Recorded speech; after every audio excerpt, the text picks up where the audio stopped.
40 سال کا عرصہ حضور نبی رحمت صلی اللہ تعالی علیہ وسلم نے اعلان نبوت اور اظہار نبوت کیے بغیر گزارا. 40 سال عمر مبارک تھی تو رب ذوالجلال نے ارشاد فرمایا وَأَنذِرْ عَشِيرَتَكَ الْأَقْرَبِينَ. اعلان نبوت کا حکم ہوا، نبوت کا اظہار کرنے کا حکم ہوا. جب سرکار نے اپنی نبوت کا اعلان فرمایا نا، اب ذرا سنیے گا، یہ جملہ توجہ سے سننے والا ہے. جب آپ نے اعلان فرمایا، مکہ والوں نے کہا یہ تو ہمارے ساتھ چلتا پھرتا ہے، یہ تو ہمارے ساتھ کھاتا پیتا ہے، یہ تو اسی طرح پروان چڑھا جس طرح عام بچے پروان چڑھتے ہیں. یہ عجب رسول ہے جو انسانوں کے اندر ہی رہتا ہے، انسانوں کی طرح ہی زندگی گزارتا ہے، انسانوں کی طرح ہی کھاتا اور پیتا ہے.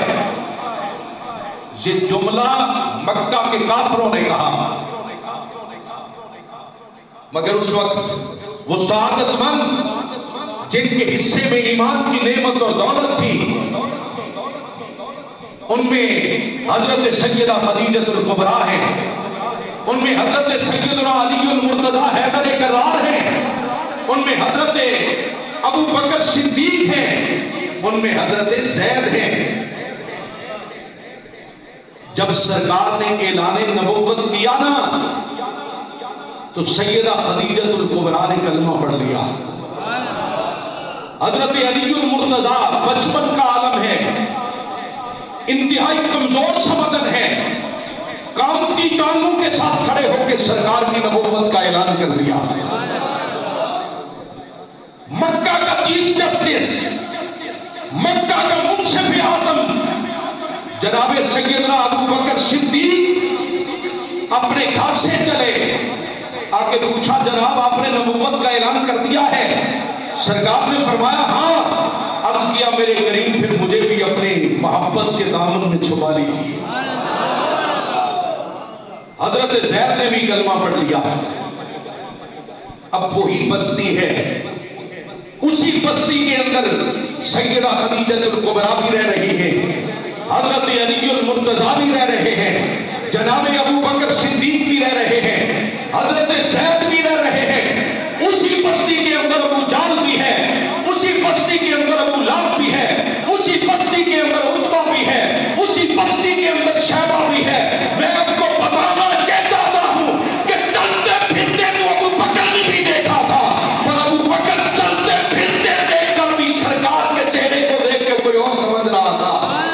چلتے پھرتے کھاتے پیتے تو جناب علی المرتضیٰ نے بھی دیکھا تھا، بلکہ ساتھ کھایا بھی تھا، پر علی کے ذہن میں یہ نہیں آیا کہ وہ ہماری طرح کھاتے ہیں. خدیجہ الکبریٰ نے زندگی کے معاملات کرتے ہوئے انہیں دیکھا، پر ان کی سوچ اور فکر میں یہ نہیں ہے کہ یہ تو اسی طرح معاملات کرتے ہیں. حضرت زید ان کی دامن میں پلے ہیں، انہوں نے یہ نہیں سوچا، انہوں نے سرکار کا کلمہ پڑھ کے اپنے لیے اعزاز سمجھ کے سرکار کو سید الرسل کہا ہے. یہ سوچ کا اور فکر کا فرق ہے. ابو جہل کو وہ عام بندوں کی طرح چلتے پھرتے نظر آتے ہیں، ابو بکر صدیق ان کے چہرے پہ دیکھ کے اپنے رب کا عرفان پاتے ہیں. عتبہ و شیبہ کو وہ گلیوں اور بازاروں میں لوگوں کے ساتھ مل کر لوگوں کی طرح کھانا کھاتے نظر آتے ہیں، پر خدیجہ الکبریٰ عرض کرتی ہیں میرے کریم آقا میں جانتی ہوں آپ کا رب آپ کو نہیں چھوڑے گا، آپ رب کے بڑے کریم معبود ہیں.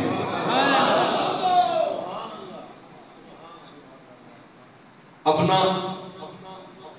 اسی دنیا کے اندر بیٹھے لوگ قرآن پڑھنے والے، ایک ہی قرآن کو پڑھنے والے، ایک ہی بخاری کو پڑھنے والے، ایک ہی مسلم کو پڑھنے والے، ایک ہی ترمذی کا درس لینے والے، ایک ہی سنن ابی داؤد، سنن نسائی اور سنن ابن ماجہ، کسی محدث کی خدمت میں بیٹھ کر پڑھنے والے، ایک کو کچھ اور نظر آتا ہے، دوسرے کو کچھ اور نظر آتا ہے،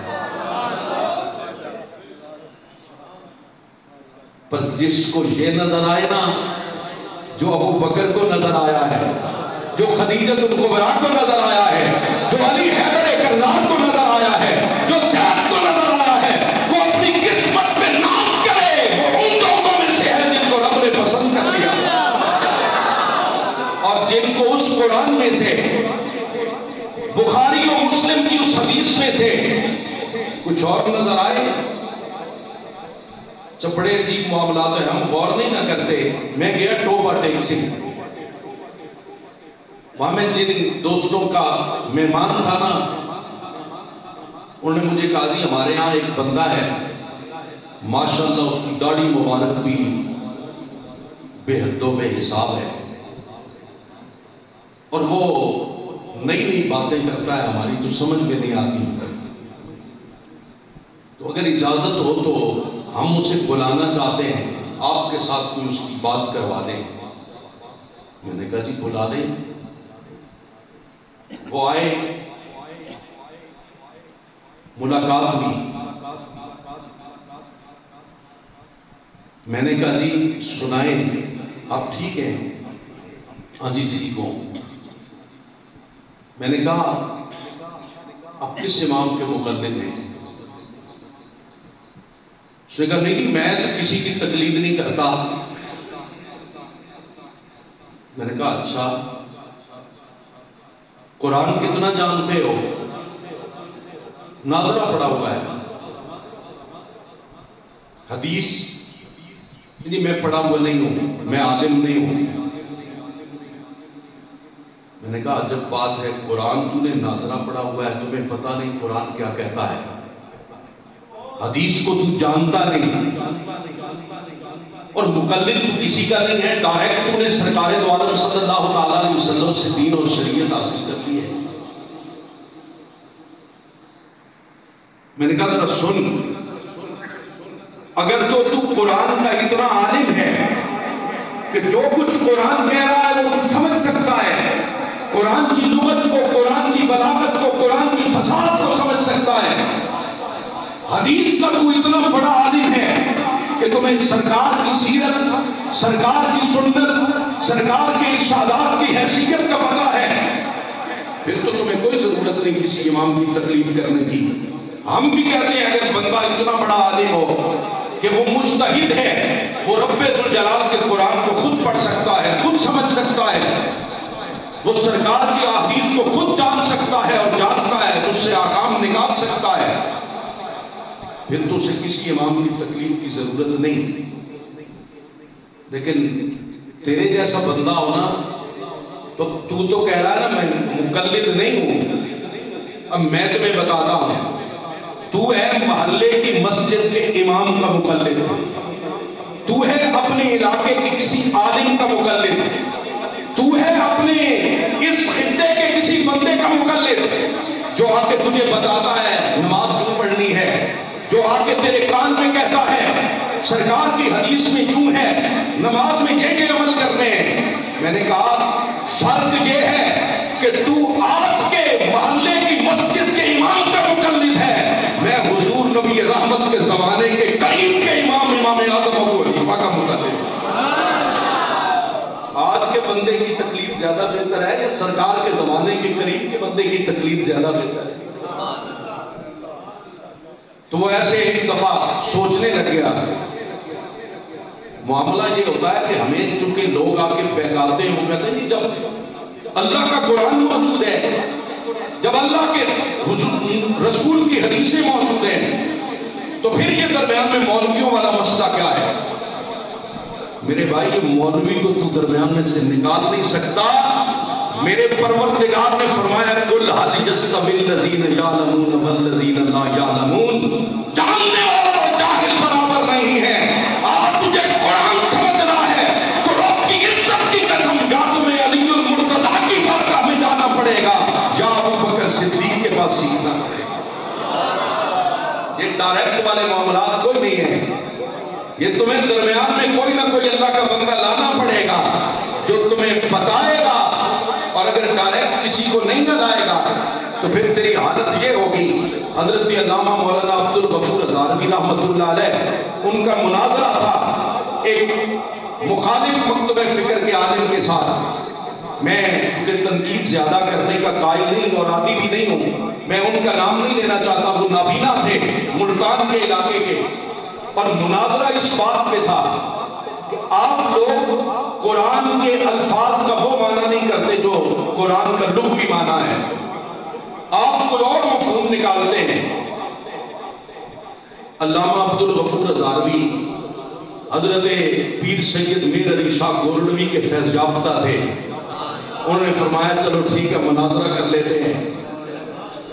مناظرہ طے ہو گیا، مناظرہ شروع ہو گیا۔ علامہ عبدالغفور ہزاروی نے فرمایا اب میں آیت پڑھتا ہوں، آپ نے اس کا ترجمہ کرنا ہے۔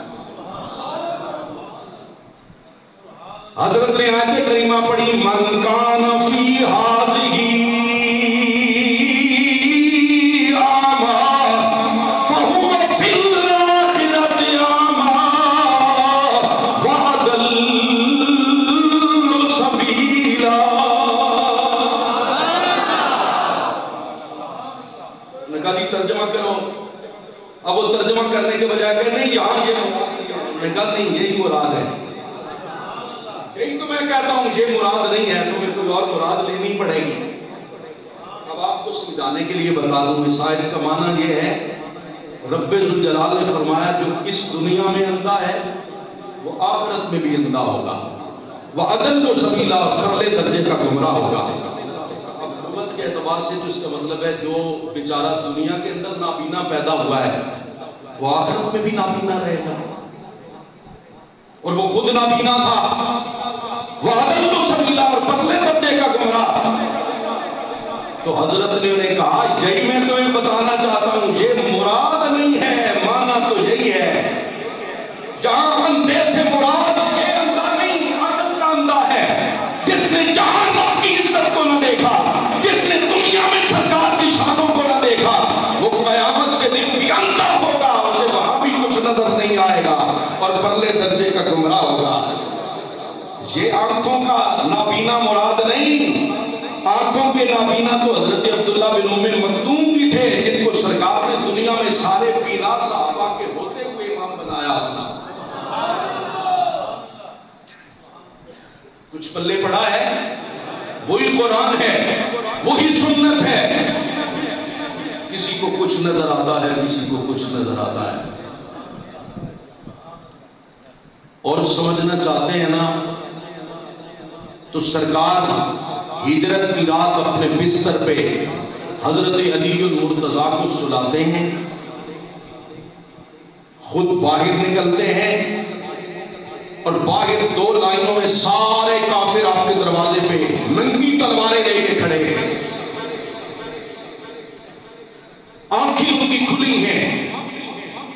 آپ نے ان کافروں کے درمیان میں سے جناب ابوبکر صدیق سمیت سارا رستہ کراس کیا، وہ ایسے آنکھیں پھاڑ پھاڑ کے دیکھ رہے ہیں پر نظر کچھ نہیں آ رہا، اور حضرت علی المرتضیٰ کو کیا فرما رہے ہیں، علی میرے بستر پہ سو جاؤ، یہ مکہ والوں کی امانتیں ہیں، ان کو اپنے پاس رکھ لو، صبح اٹھ کر یہ امانتیں ان کے حوالے کر کے آپ بھی مدینے آ جانا۔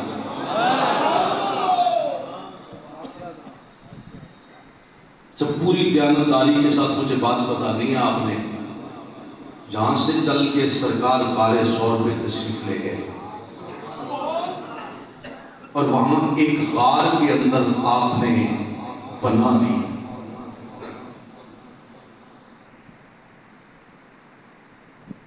سوچئے ذرا، آبادی کے اندر سے کافروں کے درمیان سے جا رہے ہیں، ان کی آنکھیں کھلی ہیں، انہیں کچھ نظر نہیں آتا۔ یہ حیثیت دیکھیں، اتنی بلند پہاڑی پہ جا کے ایک غار کے اندر آپ تشریف لے گئے۔ یار تجھے اور مجھے تو چھپنے کی ضرورت پڑ سکتی ہے، اس لیے کہ ہمارے پاس تو کوئی نسخہ نہیں، کہ ہمیں کوئی دیکھ نہ سکے. وہ تو اپنے گھر سے نکل رہے ہیں, آنکھیں پھاڑ پھاڑ کے لوگ دیکھ رہے ہیں, پر نظر کچھ نہیں آ رہا. ان کو غار میں جانے کی کیا ضرورت ہے؟ بس ابو بکر و عمر, علی و عثمان اس گھر سے نکلنے پہ نظر رکھتے ہیں, کوئی اور غار میں چھپنے پہ نظر رکھتا ہے. تھوڑا سا اور آگے چلیں, وہیں پہ حضرت صدیق اکبر رضی اللہ, بخاری کی حدیث ہے, حضرت براء بن عازب راوی ہیں, وہ فرماتے ہیں حضرت ابو بکر صدیق میرے والد عازب کے پاس آئے اور ان سے اونٹ کا ایک کچاوا خریدا, اور خرید کے میرے بابا کو کہا کہ اپنے اس بیٹے کو میرے ساتھ بھیجیے, یہ کچاوا اٹھا کے میرے ساتھ لے آئے. تو میرے بابا عازب نے کہا یہ کام میں ابھی نہیں کروں گا, ایک شرط پہ کروں گا, اور وہ شرط یہ ہے کہ وہ ہجرت کی رات والی بات ذرا سنا دینا, پھر میں آپ یہ کچاوا اپنے بیٹے کے ہاتھ دے کے بھیج دوں گا. آپ نے فرمایا ہجرت کی رات کی بات یہ ہے کہ میں نے ایک غار دیکھی, ایک چٹان دیکھی بہت بڑی جو ہمارے اوپر سایہ کیے ہوئے تھی. میں نے وہاں زمین کو صاف کیا, اوپر چادر بچھائی, سرکار کو وہاں آرام کرنے کے لیے عرض کیا یا رسول اللہ آپ استراحت فرما ہو جائیں. میں باہر نکلا تاکہ دیکھوں کوئی ہمیں دیکھ تو نہیں رہا. میں نے دیکھا کوئی نہیں. پھر میں نے سوچا بڑا ٹائم گزر گیا, سرکار کو بھوک لگی ہوگی, آپ کے کھانے کا کوئی بندوبست کروں. تو میں نے دیکھا ایک بکریاں چرانے والا بندہ نا وہاں سے بکریاں چراتا ہوا اسی طرف آ رہا ہے, اور اسی چٹان کو دیکھ کے آ رہا ہے. الفاظ یہ ہیں بخاری کی روایت کے کہ وہ بھی چٹان سے وہی کچھ چاہتا ہے جو ہم چاہتے تھے, یعنی وہ بھی چٹان کی اوٹ اور سہارا چاہتا تھا. میں اس کے قریب گیا, میں نے اسے کہا کس کا غلام ہے؟ اس نے ایک قریشی بندے کا نام لیا جس کے بارے میں حضرت ابو بکر فرماتے ہیں میں اسے جانتا تھا.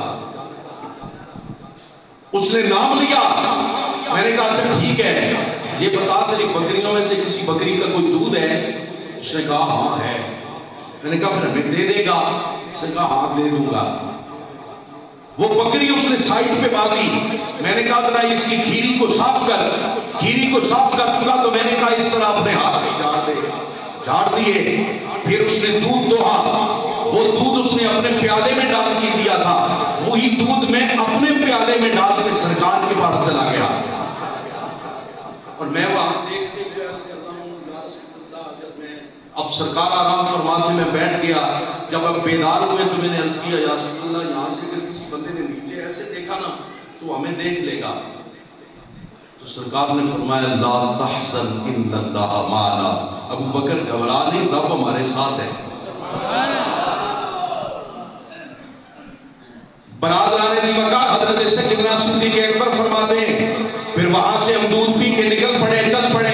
راستے میں چلتے چلتے ہم مدینہ طیبہ کے قریب پہنچ گئے. حضرت سراقہ بن مالک بن جوشم, جن کو سراقہ بن جوشم کہا جاتا ہے, وہ نبی کریم صلی اللہ علیہ وسلم کی تلاش کے اندر آپ کو پکڑنے کے لیے, آپ کی خبر لینے کے لیے مکہ کے کافروں نے اعلان کیا تھا کہ جو بندہ سرکار کے بارے میں خبر دے گا اس کو 100 سرخ اونٹ انعام ملیں گے.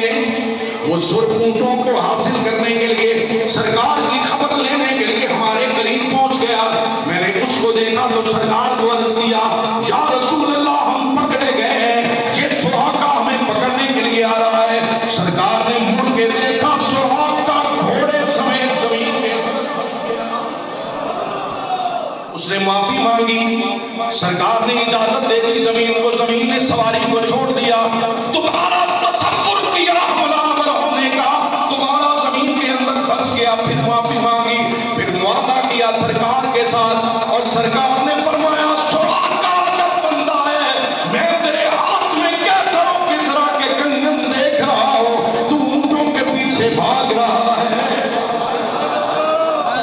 اب میرے بھائی اس واقعے ہجرت کو دیکھ, ایک بندہ غار میں چھوٹے ہوئے نظر رکھتا ہے, دوسرا بندہ مکہ سے خالی ہاتھ نکلنے پہ نظر رکھتا ہے.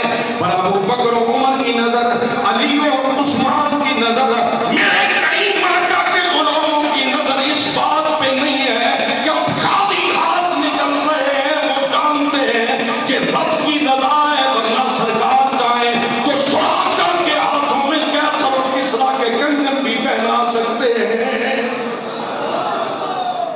اب کسی بندے سے پوچھو تو صحیح یار یہ تو کہتے ہو اگر اللہ معاف کرے نعوذ باللہ من ذالک اتنا اختیار ہے تو پھر غار میں چھپنے کی ضرورت کیا ہے؟ تیری نظر چھپنے پہ ہے، وہ اختیار دکھانے پہ آئے تو سراقہ کو کہتے ہیں میں تیرے ہاتھوں میں کیسر و کسرا کے کنگن دے کر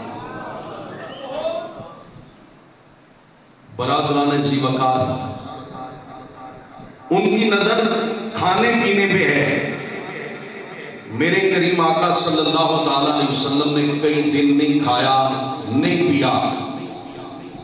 جب سرکار کے صحابہ نے دیکھا نا، اب صحابہ تو سرکار سے محبت کرتے تھے اور محبت کرنے والے کی دلیل یہ ہوتی ہے کہ وہ اپنے محبوب کے نقش قدم پہ چلتا ہے۔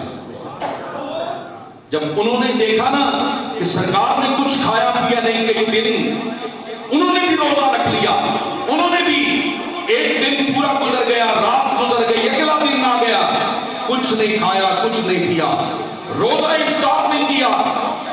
اب کوئی چلتے ہوئے لڑکھڑا رہا ہے، کسی کے چہرے کا رنگ زرد ہوا ہے۔ سرکار نے فرمایا تم لوگوں کو کیا ہوا ہے؟ یہ تمہاری کمزوری کیوں نظر آ رہی ہے؟ انہوں نے عرض کیا یا رسول اللہ ہم نے آپ کو دیکھا کہ آپ نے صوم وصال رکھا ہے، ہم نے بھی صوم وصال رکھ لیا ہے۔ سرکار نے فرمایا ایکم مثلی ان ربی یطعمنی ویسقینی، تم میں سے میری مثل کون ہے؟ میرا رب مجھے کھلاتا بھی ہے، میرا رب مجھے پلاتا بھی ہے۔ یہ نہ دیکھو کہ میں دنیا میں نہیں کھا پی رہا۔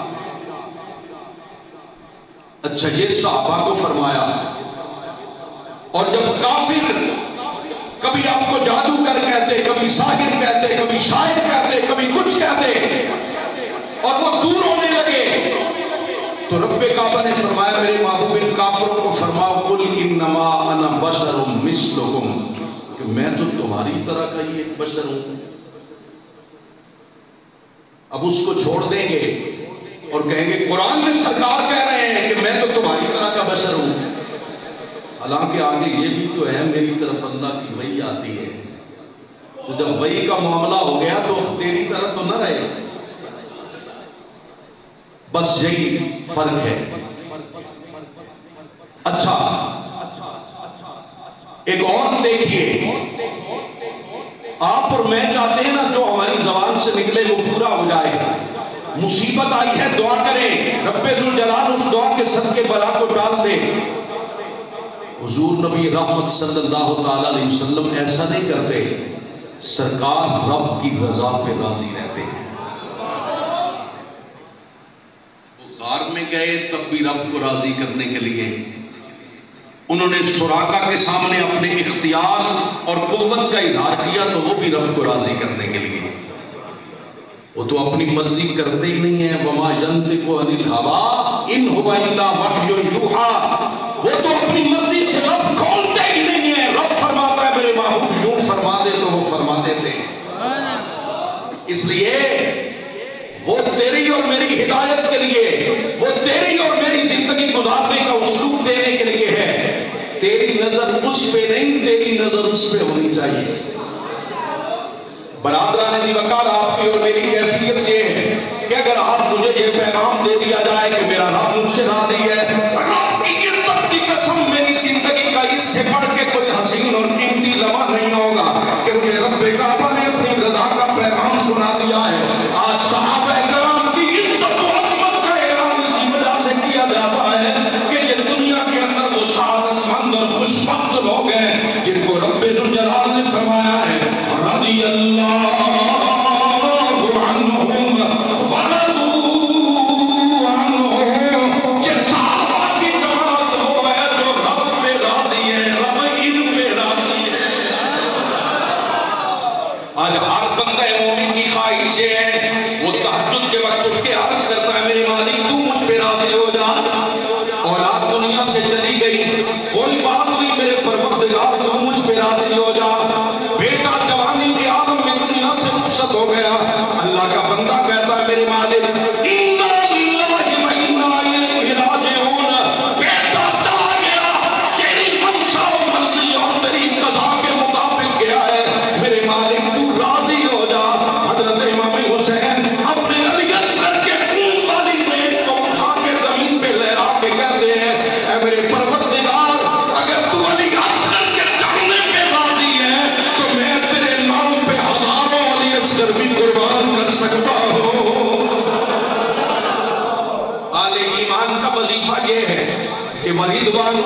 اللہ اکبر، رب الجلال کی رضا سب سے بلند ہے، سب سے اعلیٰ ہے، سب سے عظیم سرمایہ ہے۔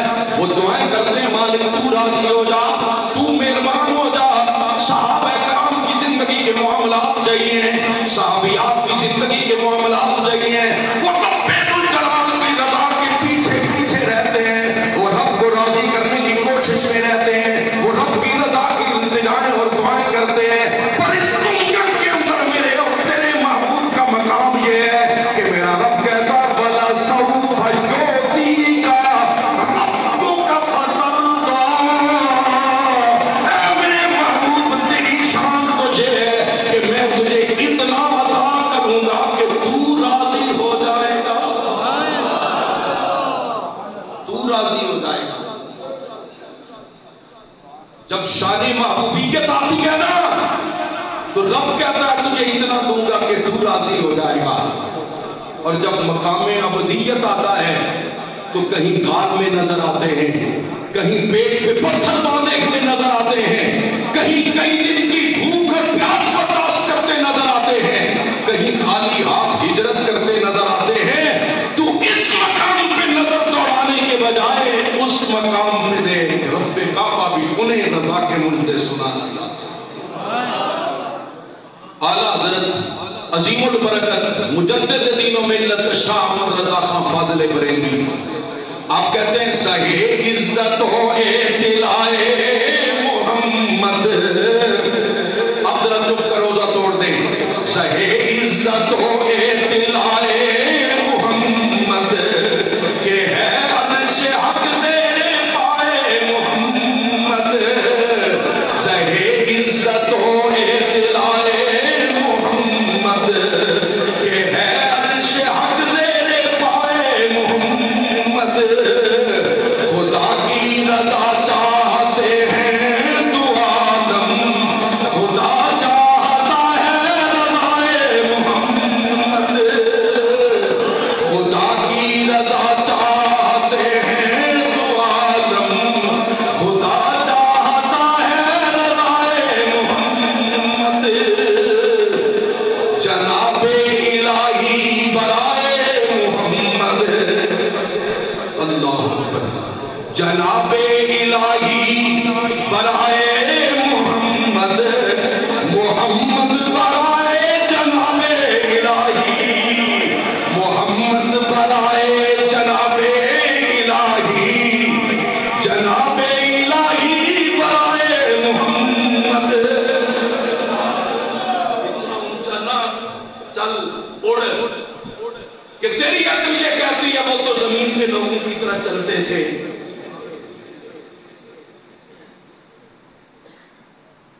محمد برائے جناب الہی، جناب الہی برائے محمد۔ رب اپنے محبوب کی رضا کے لیے ساری کائنات کو آباد کر رہا ہے، اور محبوب کا کمال یہ ہے کہ محبوب اپنا سر سجدے میں رکھ کے اپنے رب کو منا رہا ہے۔ حضرت اقبال اس خطے کے عظیم عاشق رسول اور دانشور ہیں۔ اعلیٰ حضرت کا یہ کلام ان کی موجودگی میں پڑھا گیا، انہوں نے اس پر ایک تضمین لگائی اور ایک شعر لکھا۔ انہوں نے کہا انہیں کلام بڑا پسند آیا تو انہوں نے کہا ارے تماشا تو دیکھو، ارے تماشا تو دیکھو کہ نعرے جہنم لگائے خدا اور بجھائے محمد، لگائے خدا اور بجھائے محمد، سہے عزت و اعتلائے محمد۔ برادران ذی وقار، عقیدے کی آخری بات کر کے اپنی بات ختم کرتا ہوں۔ کوئی اس شک میں نہ پڑ جائے کہ اب ہم تو یہی سوچتے رہیں کہ سرکار وہ تھے یا یہ تھے، اور یہ اس کا جواب بھی ہے کہ لوگ کہتے ہیں تم لوگ بڑے غلو کرتے ہو۔ میں انہیں اکثر کہتا ہوں غلو کیا ہوتا ہے؟ انہوں نے کہا حد سے بڑھا دیتے ہیں۔ میں نے کہا آپ حد بیان کرتے ہیں، ہم وہاں بتائیں گے حد ہے ہی کوئی نہیں۔ حضرت امام بیضاوی اس امت کے اتنے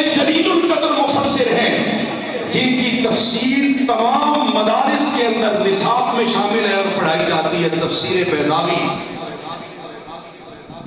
اس میں انہوں نے لکھا سرکار کی حیثیت اور شان کو سمجھنا چاہتے ہو نا، اور تمہیں سمجھ نہیں آتی کہ سرکار اس جہان کے بندے ہیں کہ اس جہان کے بندے ہیں۔ سرکار اس پرواز پہ چلنے والے اور اڑنے والے ہیں۔ جب بلال حبشی کے ساتھ بیٹھ کر کھانا کھاتے ہوئے دیکھ کے تم یہ سمجھ لیتے ہو تو سنو، اصل میں معاملہ یہ ہے کہ رب کعبہ نے ہر جاندار کے جسم کے اندر ایک ہڈی رکھی ہے جس کو غضروف کہا جاتا ہے۔ عام طور پہ آپ مرغا سوئی لے لینا اور وہاں جا کے دیکھنا، اس کی ایک ہڈی ہوتی ہے جس کو آپ مرغنی ہڈی کہتے ہیں، وہ دیکھنے میں ہڈی نظر آتی ہے، اس کو چبائیں تو وہ کھانے میں گوشت کی طرح ہے۔ انہوں نے کہا وہ غضروف کیا کام کرتی ہے؟ کوئی بھی جاندار ہے اس کے جسم کے اندر جو گروتھ ہے نا وہ خون کے ذریعے ہوتی ہے، اور خون رک جائے، اس کی گردش رک جائے تو وہ جاندار مر جاتا ہے۔ اب وہ خون جو ہے نا وہ حرکت کرتا ہے، سرکولیشن کرتا ہے، اور اس کے ذریعے ہی انسان کا بھی، جاندار جانور کا بھی، ہر چیز کا جسم بڑھتا ہے، گروتھ پاتا ہے۔ تو وہ کہتے ہیں اب خون گوشت کا حصہ ہے اور ہڈی اتنی سخت ہوتی ہے کہ اس کے لیے ممکن ہی نہیں ہے کہ وہ خون سے کوئی فیض حاصل کر سکے، خون کو اپنے اندر جذب کر سکے۔ رب ذوالجلال نے وہ ہڈی جاندار کے جسم میں رکھی ہے جو دکھنے میں ہڈی کی طرح نظر آتی ہے گوشت کی طرح۔ اس کا فنکشن یہ ہے، اس کا کام یہ ہے کہ وہ گوشت سے خون لیتی ہے، اس لیے کہ وہ گوشت کی طرح ہے، اور آگے ہڈی کو گوشت منتقل کرتی ہے، اس لیے کہ وہ ہڈی کی طرح ہے۔ کہا بلا تشبیہ و بلا تمثیل، سرکار کی ذات نے فیض لینا ہے رب ذوالجلال سے، تقسیم کرنا ہے تجھے اور مجھے، تو جب وہاں سے لیتے ہیں تو حیثیت اور ہوتی ہے، جب آپ کو دیتے ہیں تو حیثیت اور ہوتی ہے۔ اگر نورانی مخلوق سے ہی ڈائریکٹ فیض حاصل کرنا ممکن ہوتا تو سارے جبریل سے ہی لے لیتے، میکائیل سے ہی لے لیتے، اور اگر یقین نہ آئے تو اسرافیل سے ڈائریکٹ رابطہ کر کے دیکھ لیں۔ چلو اسرائیل سے کر لیں، جب معاملہ ڈائریکٹ ہو جائے نا، دونوں تارے جڑ جائیں تو پٹاخہ اٹھ جاتا ہے۔ تو رب کعبہ نے درمیان میں اپنے نبیوں اور رسولوں کو رکھا ہوا ہے۔ میرے حضور زمین پہ ہوتے ہیں، صحابہ میں ہوتے ہیں، انسانوں میں ہوتے ہیں، ان کے ساتھ کھاتے بھی ہیں، پیتے بھی ہیں، سوتے بھی ہیں، جاگتے بھی ہیں، اٹھتے بھی ہیں، پر جب لو ادھر لگتی ہے تو فرماتے ہیں لی ما اللہ وقت لا یسعنی فیہ ملک مقرب ولا نبی مرسل، مجھے اپنے ہر روز رب کی بارگاہ میں ایک ایسا لمحہ میسر آتا ہے جس میں یا میرا رب ہوتا ہے یا میں ہوتا ہوں، نہ درمیان میں کوئی فرشتہ ہوتا ہے نہ کوئی رسول ہوتا ہے۔ اس لیے نظر ادھر نہ رکھا کر، وہ اگر تیرے درمیان میں بیٹھے ہیں تو تجھے نوازنے کے لیے بیٹھے ہیں، وہ اگر گلیوں بازاروں میں چل رہے ہیں تو تیرے میرے لیے سنت بناتے ہوئے چل رہے ہیں، وہ اگر شادیاں کر رہے ہیں تو تیرے میرے لیے زندگی کے معاملات آسان کرنے کے لیے چل رہے ہیں، وہ غار ثور میں جا کے پناہ لیتے ہیں تو تیرے اور میرے لیے سنت بنا دی کہ مشکل آ جائے تو پناہ لینا بھی سرکار کی سنت ہے۔ پر وہ اپنی پہ آئے نا تو سراقہ کے ہاتھ میں کنگن پہنا دیتے ہیں، وہ اپنی پہ آئے تو ہاتھ اٹھاتے ہیں فضا میں۔ عائشہ صدیقہ کہتی ہیں ہاتھ واپس لوٹا دیا، یا رسول اللہ یہ کیا؟ سرکار نے فرمایا میں نے جنت کے گوشے کو ہاتھ ڈال دیا تھا، دل بھی کیا کہ توڑ کے لے آؤں، پر پھر میں نے سوچا رب کے راز سے پردہ اٹھ جائے گا تو میں ہاتھ واپس لے آیا۔ وہ اس مقام پہ آئے نا تو اپنے صحابی کو کہتے ہیں سل یا ربی آج مانگ لے جو کچھ مانگنا چاہتا ہے، یا رسول اللہ جنت میں اپنی رفاقت دے دے۔ سرکار نے فرمایا کہ ہو گیا، کوئی اور بھی مانگ لے۔ یا رسول اللہ اگر جنت میں آپ کی میت اور رفاقت مل گئی تو کافی ہے۔ اس لیے وہ معاملات جن کو دیکھ کے تو باتیں کرتا ہے نا، وہ تیرے اور میرے لیے سنت بنانے کے لیے ہے۔ اور رہا معاملہ فلسطین کا، تو برادران ذی وقار، جب کوئی ماننے والا نہیں تھا نا، تو اپنے کعبہ کو اس نے ابرا کے لشکر سے چھوٹے چھوٹے پرندوں کے منہ میں کنکر ڈال کے تباہ و برباد کر دیا تھا۔ اس کی قدرت یہ ہے کہ فرعون کی نتنوں سے ایک مچھر ڈال کے اس کو برباد کر دیا تھا۔ اور اس کی سنت یہ ہے کہ دنیا میں جو کہتے ہیں نا میں اس کا بندہ ہوں، وہ ذرا اس کا بندہ بن کے دکھائیں بھی تو صحیح نا۔ حضرت امام حسین کی طرح ذرا اپنی قربانی پیش تو کرے۔ جنتی نوجوانوں کا سردار سفارش میں نہیں بنا، اس کے لیے علی اکبر اور علی اصغر قربان کرنے پڑتے ہیں، اور جب کوئی قربان کر دیتا ہے رب کہتا ہے خبردار اس کو مرا ہوا نہ کہنا، یہ زندہ ہے، اور کہنا تو چھوڑ اس کو مرا ہوا گمان بھی مت کرنا، یہ سوچنا بھی مت کہ مر گیا ہے۔ امیر حمزہ کے جسم کے تیتھرے اڑ گئے ہیں، پر اس کو مردہ نہیں کہنا، اس کو مردہ نہیں سوچنا۔ اس نے تیتھرے اپنے لیے اڑائے ہیں نہیں، مجھے راضی کرنے کے لیے اڑائے ہیں۔ یہ اس کی حکمتیں ہیں۔ داتا پہ اعتراض کرنے والے رب کی بارگاہ میں ذرا پوچھ وہ کیا چاہتا ہے۔ ایک وقت آئے گا، میں اگلے دن ہی بخاری کی حدیث پڑھ رہا تھا، سرکار نے فرمایا میرے غلاموں ایک وقت آئے گا تم یہودیوں کے خلاف جنگ کرو گے، اور وہ جنگ ایسی ہو جائے گی، کوئی ضروری نہیں جئی ہو، یہ نہ کہنا کہ بعد میں یہ ایسا ہوا نہیں، کہ سرکار کا ارشاد ہے سچا ہے، ہوگا ایسے، آج نہیں تو کل ہوگا، کل نہیں تو آنے والے کل ہوگا۔ سرکار نے فرمایا وہ وقت آئے گا کہ یہودی پتھر کے پیچھے چھپے گا، وہ پتھر پکار کے مسلمان کو کہے گا یہ لائن میرے پیچھے چھپا ہوا ہے، مان دے اسے۔ پروردگار عالم ہماری اس حاضری کو اپنی باتوں میں قبول فرمائے، فلسطینیوں کی رب خود مدد فرمائے۔ ہم آزمائشوں اور امتحانوں کے قابل نہیں ہیں، مالک ہمیں اپنے فضل، کرم اور رحمت کا معاملہ فرمائے، اور حضور نبی رحمت صلی اللہ علیہ وسلم کی بارگاہ میں ہم بھی وہی استغاثہ کرتے ہیں کہ ایک بار اور طیبہ سے فلسطین کو آ، رستہ دیکھتی ہے مسجد اقصی تیرا، وآخر دعوانا ان الحمدللہ رب العالمین۔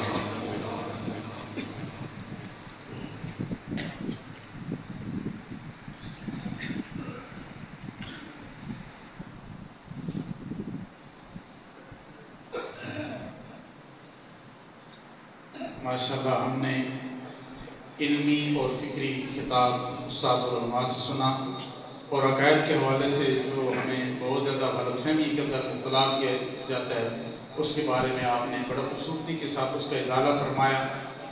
اب میں ربی صاحب کی خدمت میں گزارش کرنے سے پہلے آپ کو اس محبت کے ساتھ دعوت ذکر دیتا ہوں کہ کن فیکون جداں فرمایا ادو اسی بھی قول حاصے، یہ کوئی رسم عید نہیں ہے بلکہ کن فیکون جداں فرمایا ادو اسی بھی قول حاصے، کالو بلا اسکنی سنیا کوئی لنگے ڈورے ناسے، ایک اطلاع مکان اساڑا ایک آن بتاں وچ پھاسے، اس نفس پلید پلید جا کیتا اسی اصل پلید ناسے۔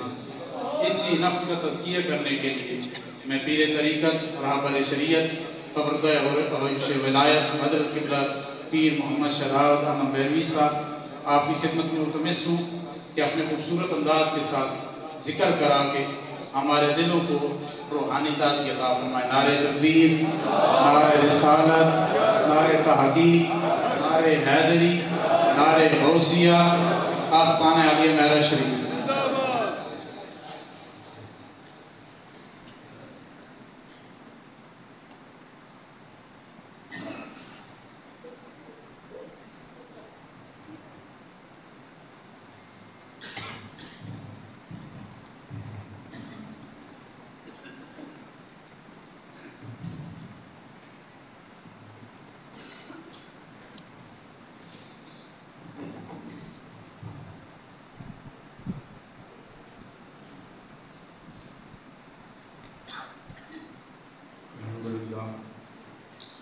بہت ہی پیارا کتاب شکر جشنی صاحب نے کتاب ایمان تازہ ہویا کہ جی گفتگو کی ضرورت ہے. اللہ تعالیٰ ذات آپ نے علم و عمل کے اندر مزید برکت عطا فرمائے اور جو گلاں سنیاں اللہ تعالیٰ اس کے عمل پیرا ہونے کی توفیق عطا فرمائے. محبت اور ذوق کے نال ذکر کے اندر شامل ہو سکو. ہر ذکر تو بعد 3 دفعہ پورے کلمہ شریف ذکر لا الہ الا اللہ محمد رسول اللہ صلی اللہ علیہ وسلم. افضل